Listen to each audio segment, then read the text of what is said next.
Viaggiava senza quasi punti deboli nella produzione offensiva, aveva per esempio Gulam che non c'è più da mesi, che adesso è rientrato oggi in panchina.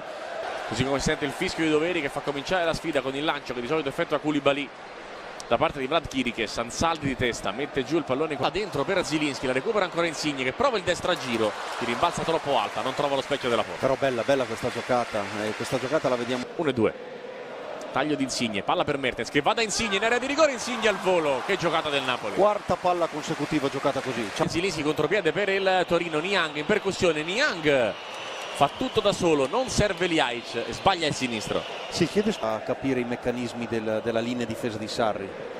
Occhio a Burdisso che rischia e Mertens infila il pallone dell'1-0 per il Napoli, torna a segnare Dries Mertens, ma clamoroso errore di Nicolas Burdisso. Nella pressione abbiamo detto all'inizio, no? Anche attraverso la testimonianza di Vanessa che era lì e ascoltava Sarri, soddisfatto della pressione degli attaccanti, un giro palla dove il centrale difensivo Burdisso dà le spalle al gioco e non si accorge che Dries Mertens arriva col tempo giusto ad accorciarlo. Adesso lo vediamo, vedi, si gira rispetto al gioco. Sì, però quando tu non vedi il gioco fai quel controllo in più. Zielinski va da Insigne, quasi zona tiro, ci pensa! Un po' come Chiriches prima, Sirico è sempre abbastanza fuori dai pali.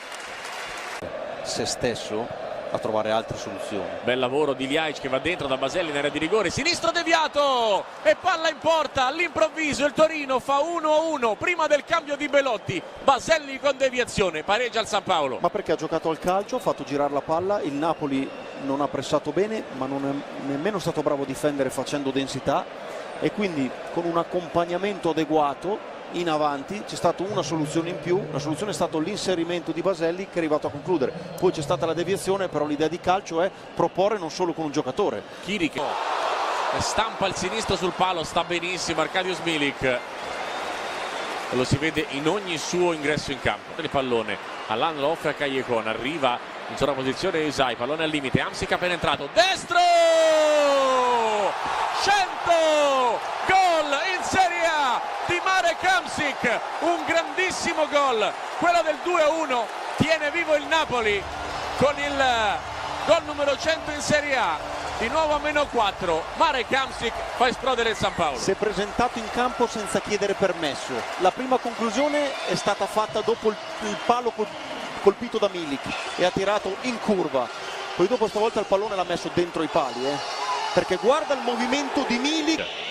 Prova a accendere la luce, palla dentro per De Silvestri che batte Reina, fa 2-2, il Toro pareggia a 8 dalla fine, il Napoli si è addormentato di nuovo. Si è fermato, il taglio non assorbito da Mario Rui sull'inserimento dell'esterno.